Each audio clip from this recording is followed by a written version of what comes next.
no fear. You want to overcome some fear. Makes sense because everybody has something that they're afraid of. So I'm imagining that if you are listening now, you'd love to know how to overcome it. This great Buddhist master named Shantideva laid out a very simple 4-step process for overcoming fear and becoming really confident about something. And I myself have, I think, good experience of this because I went from being a really fearful kid to being an adult that is brave. I know. That's like one of my top 3 personality traits, according to some character trait quiz I took. And then I also asked my partner right before I started this, I am brave, right? And she said, very brave. Okay, so very brave from a start in life that was very scared. And I can say, too, that it does follow the same 4-step system that Shantideva laid out that I'm going to share with you today. Okay, so let's just talk about an analogy from what happened to me when I was a kid. I started out as this painfully shy kid, so shy that I hid in the floorboard of the car when we went through the drive-thru. I know, it was really sad. And then at school, I would be nervous to talk to the other kids. It was really difficult. And I remember in the 2nd grade, I decided, I said, I'm going to go out onto the playground and I'm going to make friends and I'm going to be myself.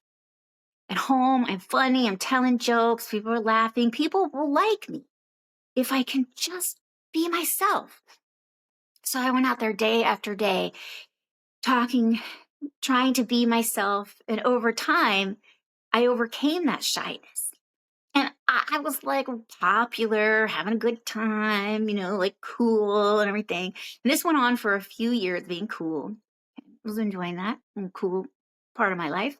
And then in the 4th grade, my grandma decided, no, I'm sorry, my great grandma. My great grandma decided she would sew my clothes for me for the school year. And because I lived with my grandpa, we were always broke, living off his Social Security, like really broke.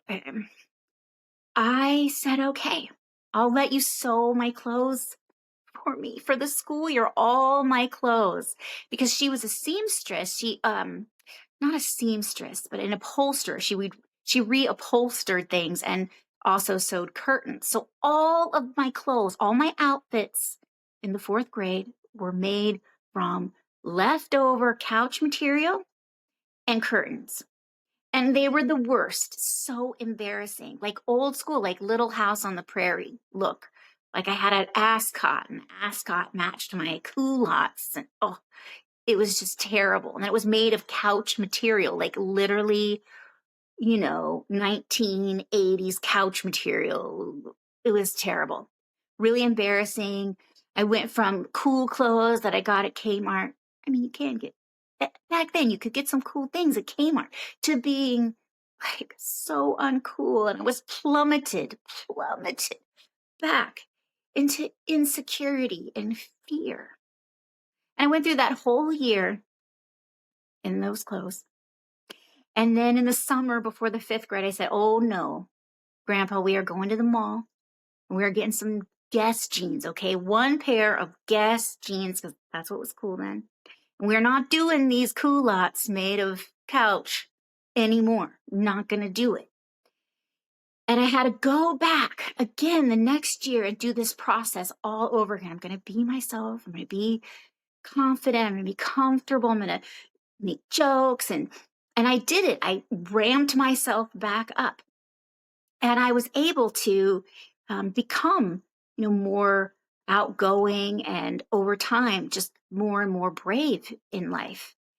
And the way that I did it was I looked that fear in the face and I just did it, right? And then I did it again and again and again. Now, Shantideva says that's the process for us to gain confidence in something and to overcome our anxiety about it or our insecurity about it. The first step is decide we want to do it by checking, should I do it? Should I? Can I do it? Is this possible for me? And if you say, okay, I should do this, I can do this, then you determine you are going to do it. And then you think, what is the first step that I can take? What is the first smallest step? Okay. What is that first step? Well, the first step is just going out on that playground and talking to somebody, or whatever your fear might involve. If it's public speaking, it's getting that, putting in for that promotion, whatever it is that you fear now doing. You think, what is the first step, even just the smallest baby step that I can take today or tomorrow? And then once you decide what that step is, you do it. And then you do it again. And you do it again. You do it again. That third step is just doing it. And the fourth part is being steadfast, where you do it again and again and again. And we can become confident in anything doing this. This is the nature of stable confidence. And for me, when I'm brave, what I do is I decide, okay, this situation is going to be a little anxiety causing for me, right? Might be. I think, should I do it? Yes, there's a reason I should do it. For some reason, I think I should do it. Can I do it?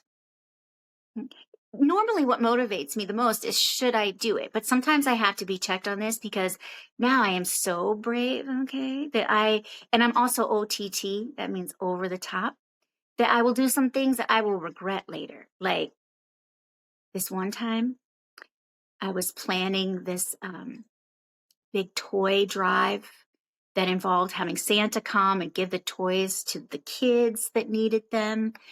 And it was Christmas in Florida. And I thought, it was when Frozen was really popular. And I thought, I'll be Elsa, because the kids will go crazy if I come as Elsa. And then what I could do that would be even better is sing that song. Let it go, let it. Should I do this? My partner said, don't do this. Don't do that, because you will regret it. And in fact, I would. It's not to say that we do something, it's always going to go perfectly.